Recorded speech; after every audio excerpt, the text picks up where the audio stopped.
Le 12 août 2011, la première vidéo de TheKerry78 sort sur YouTube, Call of Duty Black Ops Zombie Défi. Dans celle-ci, rien de très exceptionnel, on a le droit à la présentation du personnage, ainsi que d'un gameplay Black Ops Zombie. Yo les gens, salut tout le monde et bienvenue sur mon YouTube. Aujourd'hui les gars, on se retrouve pour ma première vidéo sur Call of Duty Black Ops en mode zombie sur la carte Kino d'Art Totem. Et continuons les vidéos Call of Duty, que ce soit en zombie ou en mode multi, où on le voyait tout simplement jouer ou donner des conseils sur le mode zombie. Le 20 février 2012, TheKerry atteint le chiffre symbolique des 10 000 abonnés et c'est un an et demi après qu'il atteint les 100 000 abonnés le 9 août 2013. Pour qu'il décolle comme ça en l'espace d'un an et demi, c'est énormément grâce à son niveau sur le mode zombie de Call of Duty, où il nous présentait pas mal de fois des world records sur différentes maps avec des manches limites irréalisables. Et il faut que je garde un minimum de concentration, ça va être dur mais je tiens pas rien, d'accord? Mais au moins on voit que c'est du propre, on voit que... Tu sais que c'est pas truqué. Son honnêteté, c'est surtout ça qui lui a fait prendre énormément d'abonnés, énormément de gens aimaient son franc-parler ainsi que de sa manière d'être. Il restait lui-même tout en gardant le vocabulaire qu'il utilisait tous les jours dans une époque où la quasi-totalité des youtubeurs se donnaient un personnage avec la plupart du temps un air plutôt sérieux, mais c'est aussi le côté maghrébin qui a beaucoup joué pour TheKerry où il ne se cachait absolument pas d'être marocain et l'assumait pleinement, ce qui a valu malheureusement sa première vague de haters composée principalement de racistes qui à cette époque-là ne se cachaient absolument pas et se montraient de plus en plus pour essayer de détruire TK. Comme si ma chaîne, c'était pas déjà le lieu de pèlerinage de tous les racistes. De débarquer sur des chaînes comme ça, avec des propos gratuits et déplacés. C'était qu'à base de l'arabe, on parle français ici, t'as fils. Toi t'es un musulman, pourquoi t'insultes Wartek? Mais son franc-parler, ainsi que sa forte personnalité, lui ont valu aussi son tout premier drama. Avec Wartek, l'un des plus gros youtubeurs Call of Duty à cette époque, TheKerry avait parlé dans une vidéo de la série YouTube Clash Food, une émission YouTube qui a pas loin de 10 ans, qui a invité que des youtubeurs à s'affronter et à créer le pire repas possible pour son adversaire. Eh bien tu vas cuisiner avec ton visage. Aux olives. Alors, attends. C'était bien? Et à cause de ça, l'émission avait reçu une grosse vague de haine car on voyait des youtubeurs gaspiller de la nourriture. Ça avait fait polémique, des gens n'aimaient pas du tout le concept et TheKerry avait donc réagi à ça et on a parlé en vidéo avec un point spécial pour Wartek. Mais Wartek il est deux choses à la fois. C'est un très malin. C'est un produit de marketing, mais par-dessus tout ça, ça reste un gamer professionnel. Et il maintient son statut de sniper. Tu vois ce que je veux dire? Imagine la chose. Wartek il fait des produits de marketing. Il signe des contrats à gauche et à droite pour bien arrondir ses fins de mois parce qu'il est malin, il a la dalle d'argent bien sûr. Et suite à ça, va savoir pourquoi, Wartek a mal réagi au message de TheKerry, créant un énorme drama à l'époque entre ces deux youtubeurs. Par la suite, on apprend que Wartek n'avait absolument pas vu la vidéo de TheKerry78 et avait réagi à chaud sans voir sa vidéo, qui a donné lieu à un drama qui n'avait pas lieu d'être. Et Wartek s'excusa donc auprès de TheKerry78. Mais justement, je le défends, je dis mais par-dessus ce produit marketing, il reste un gamer. Il maintient son statut de sniper. Je l'ai défendu et non pas descendu. Et Wartek a écouté des mauvaises personnes. Mais avec cette photo de preuve, vous allez vous sentir gêné. Ceci, c'était le premier drama de TheKerry, qui est quand même venu assez tard dans sa carrière, je trouve. Et honnêtement, tant mieux pour lui. Et suite à ça, c'était reparti. La machine TK est lancée le 25 mars 2014 et la date d'un tournant pour la chaîne de TheKerry78, car à force de se filmer sur un gameplay Call of Duty et de parler de tout, il nous sort l'une de ses plus grandes séries de sa chaîne YouTube, les conseils de grands frères, qui débarque sur YouTube avec sa première vidéo qui se nomme Call of Duty Ghost KEM, conseils de grands frères concept. Dans ce concept de vidéo, rien de très compliqué. TheKerry parle à cœur ouvert et avec honnêteté de ce qu'il pense de différents sujets, que ce soit l'amour, l'argent ou autre, et ce genre de vidéo en a aidé plus d'un. Les gens se reconnaissaient à travers TK, ses conseils étaient d'une aide précieuse pour certaines personnes, car faut vous dire que à cette époque-là, très peu de youtubeurs étaient axés dans le contenu où ils étaient proches de leur communauté, très peu de youtubeurs parlaient avec leurs abonnés, et TK a su se démarquer grâce à ça, et c'est ce qui a fait le charme de TheKerry, cette façon à donner du soutien et à être proche de sa communauté à travers de simples vidéos. Son concept marche, il fonctionne énormément,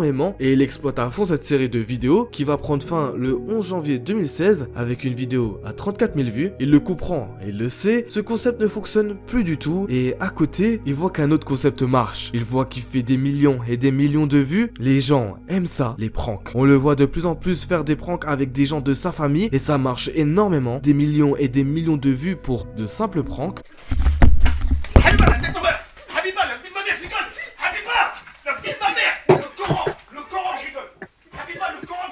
Mais il n'y a pas que ça qui marche pour The Kerry. À côté de ces diverses vidéos, une série de vidéos voit le jour, avec pas loin de 200 vidéos faites dessus, car à la base, The Kerry, c'est des vidéos Call of Duty, axées sur le zombie, et on a affaire à sa plus grosse série de vidéos, les custom maps zombies. TK revient à la source et nous sort des vidéos sur Call of Duty Zombie avec une petite particularité, des maps faites par d'autres joueurs avec des modes ultra fun pour certaines maps. C'est une révolution à l'époque. Voir quelqu'un jouer sur d'autres maps d'un jeu ultra connu, ça a fait kiffer énormément de personnes. Les gens voulaient voir de nouvelles maps, de nouvelles choses, et ils arrivaient à le voir grâce au contenu de The Kerry. Cette série de vidéos a duré plus de 2 ans et à côté, The Kerry en a marre. Il veut passer à autre chose. Ça fait quand même 2 ans qu'il fait le même type de vidéo et c'est le 23 avril 2016, quelques mois avant la fin de son dernier épisode de sa série Custom Map Zombie, qui nous sort cette vidéo. Mangez 4 paquets de chewing-gum Air Rush. Où j'avais envie de vous proposer ces jolis paquets de chewing-gum. Presque 10 minutes de mâchage, putain. À première vue, c'est rien de fou, mais la vidéo explose. Presque 1 million de vues, et là, TK, il comprend qu'il a quelque chose à faire. Donc, tout d'abord, il va commencer avec des défis de nourriture, comme manger 48 têtes brûlées,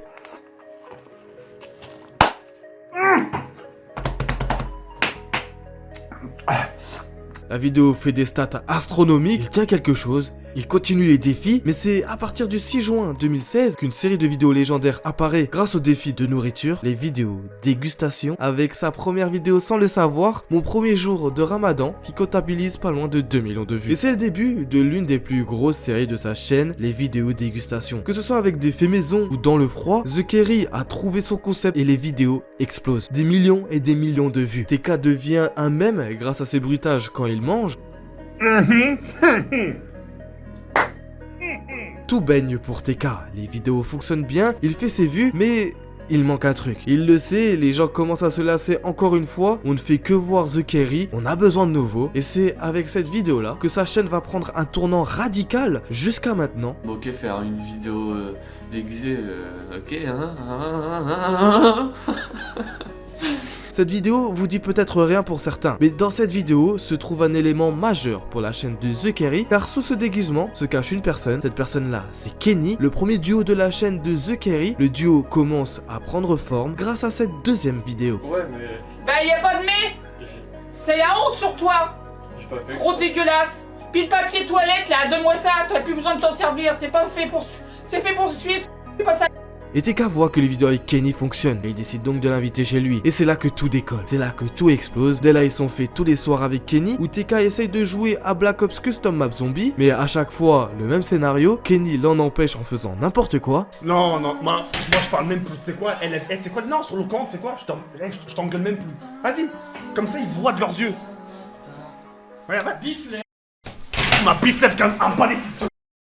Et ça les gens ils aiment voir ces lives où les deux font n'importe quoi et tu passes des heures à rigoler sur leur live. C'était le rendez-vous quotidien chaque soir, mais c'est surtout grâce à une série de vidéos que le duo va se faire connaître, les vidéos Kenny loupe son Ramadan.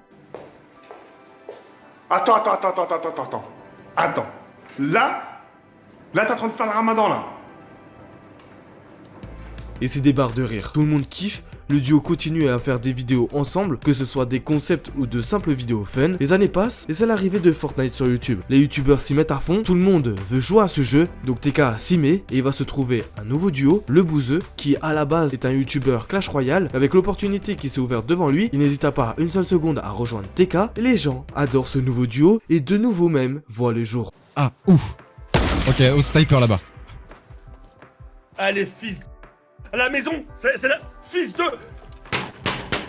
Le mot mème. C'est vraiment ce qui caractérise le personnage de TK. Il a su à chaque fois se renouveler, chaque année, avec un nouveau concept où dedans il y avait obligatoirement un mème. Et bien évidemment, quand je vous dis mème et TK, la première chose qui vous vient en tête est ça. Alors faites les choquer, faites ce que vous voulez, mais j'ai pensé pas ça de toi. Et mon coup de Twitter... Fils de... ma lumière. Et mon compte Twitter, Et je pense vraiment que c'est grâce à ça que The Kerry arrive à faire accroître sa communauté à chaque concept qui arrive sur sa chaîne et donc à créer une référence grâce à ses mèmes. Grâce à tout ça, il est bien parti pour faire partie du top 5 des youtubeurs les plus suivis. Ouais, il faut juste pas que ça foire, juste pas qu'il dérape. Le 1er juillet 2020, un tweet apparaît d'un compte du nom de Natfurax. Ça fait des mois, je t'appelle Papa Ours pour apprendre que tu sors avec une michto de 16 ans, The Kerry 78, je suis complètement dégoûté. Et là, c'est la catastrophe. Que dire? Un cataclysme. Dans le monde des réseaux sociaux, j'ai jamais vu une vague de haine aussi grosse en si peu de temps. The Kerry est en top tweet pendant des semaines, tout le monde l'insulte, les gens se désabonnent en masse, et TK se retrouve dans l'obligation de finir sa relation pour sauver sa carrière. Enfin, il était plus obligé de mentir à sa communauté pour sauver ses fesses, avec un tweet où il nous dit « Bonjour les Rey, après une longue réflexion cette nuit, après discussion avec la personne concernée, nous avons tous les deux décidé de mettre fin à notre relation, le mal est fait, si je puis dire, mais je me suis rendu compte de certaines choses grâce à vous, ma communauté, et à mes amis, et cela, je vous en remercie, je ne vous décevrai plus. » Un bon message pour se faire pardonner et repartir de zéro, jusqu'à ce que cette vidéo fuite. Les gens sont pas dupes, The Kerry 78 a menti et a continué sa relation dans l'ombre. Une nouvelle vague de haine s'abat sur TK, et elle décide d'assumer pleinement sa relation, jusqu'à même inviter sa copine en live et en vidéo. Et à partir de là, c'est la descente aux enfers pour The Kerry. Lui qui trouvait chaque année une tendance pour être dans le top de YouTube, cette fois-ci, c'est tout le contraire et tout s'effondre. Les vidéos n'ont plus aucun sens, The Kerry subit et ça se voit sur son visage. Mentalement, il est pas bien et pendant un an, ça va être comme ça. De la haine à répétition, des vidéos complètement bâclées, on ne reconnaît plus le TK honnête et droit d'avant. Et les craquages en live se font de moins en moins rares. Et j'ai l'impression dans leur tête, ces gens-là, ça leur suffit pas. Ça leur suffit pas. Je suis arrivé à un point où je me dis aujourd'hui, qu'est-ce que je fais? Je suis à bout de force. Les gens n'ont aucune pitié et le comparent à ses anciennes vidéos conseils de grands frères de l'époque et comprennent que YouTube a complètement changé le personnage. Moi, quand par exemple, ça m'arrive que des filles viennent me parler, ça va. Comme dit, je m'appelle Charlotte et j'ai 15 piges. Eh ben, j'arrête, je réponds plus. Il y a pas d'enchanté, ça dirait de bois. Ça baisse. Les gens qui aiment TK et sa personnalité actuelle continuent à le suivre et les autres se cassent, dont son dernier duo, le bouseux. TK se retrouve seul Kenny est là pour l'épauler et c'est tout.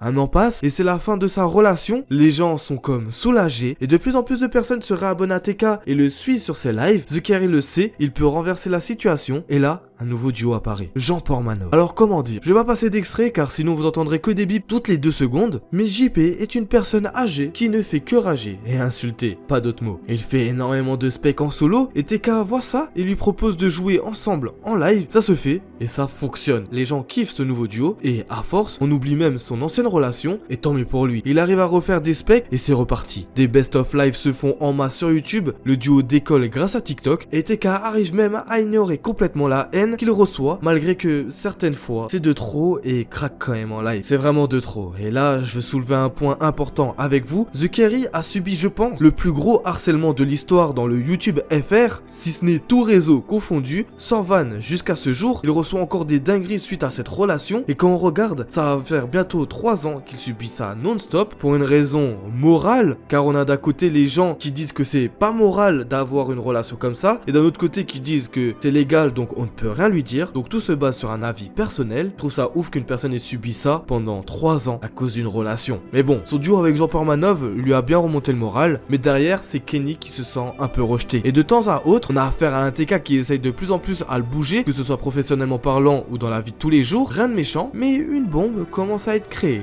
tout doucement. Car vient l'été 2022 où TK trouve une nouvelle personne à intégrer à son duo, BKH78. Les deux s'entendent hyper bien, les lives font pas mal de spectateurs, un trio est né, TK, JP et BKH. Tous les jours on pouvait voir ce trio en live délirer et faire rire tous leurs viewers. Les gens ont oublié l'ancienne relation de TK et en plus de ça, à ce moment-là, TK avait une nouvelle copine, donc la page s'est tournée. La machine est enfin relancée, tout va pour le mieux, plus aucun drama n'est susceptible d'apparaître. Kenny qui fait le mesquine. Je vais pas encore parce que ils veulent pas de moi. Mais bien sûr qu'on veut pas de toi. Tu te bouges pas les fesses. T'es là, tu te couches à 7h du matin, tu travailles à 19h, tu travailles à 18h. C'est normal. Il joue à quoi?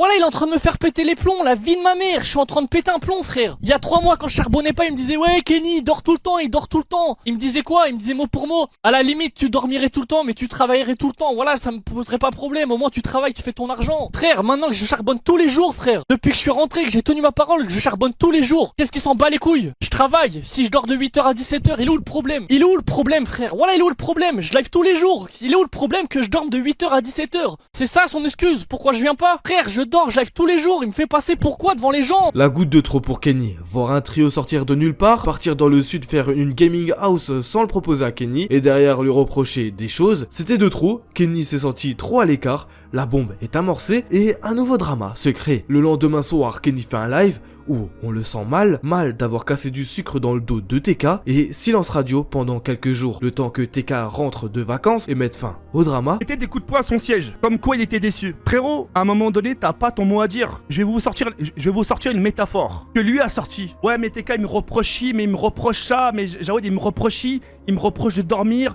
il me reproche de ci, il me reproche de ça. Mais c'est normal, c'est comme le collège. Au premier trimestre, avertissement de travail conduite, deuxième trimestre, avertissement de travail conduite, et le troisième trimestre, juste avant qu'il y ait le conseil, c'est à ce moment-là que tu te mets à bosser. Qu'est-ce qu'ils vont dire les profs? Ils vont dire c'est trop tard. Jusqu'à ce jour, plus aucune polémique tourne autour de TK, juste une petite où récemment on a appris qu'il avait revu Julie, donc l'ex-mineur qui lui a causé son plus gros drama. Tout le monde s'était enflammé, que ce soit sur Twitter ou sur Instagram, mais au final on a appris que c'était juste elle qui voulait présenter ses excuses auprès de TK et finir sur une bonne base. Si le sujet vous intéresse, une vidéo est disponible en description. Aujourd'hui TK monte la pente avec un lourd poids sur les épaules qui s'enlève petit à petit au fil du temps, et je lui souhaite de tout cœur de réussir à nouveau et de redevenir ce youtubeur qu'on a tant aimé pendant de longues années, et il le sait très bien, on a déjà parlé de ça ensemble. Je vous ai montré à travers cette vidéo la montée et la fin horrible de TheCarry78, nouvelle page se tourne pour TK et j'ai hâte de voir ce qu'il va nous proposer par la suite. Si la vidéo t'a plu, n'oublie pas de liker et de t'abonner. On est bientôt 300 000 abonnés, donc merci énormément à toutes les personnes qui prennent 2 secondes à s'abonner. Moi sinon, je vous laisse là, c'était Fofa, passez une bonne journée ou soirée, ciao.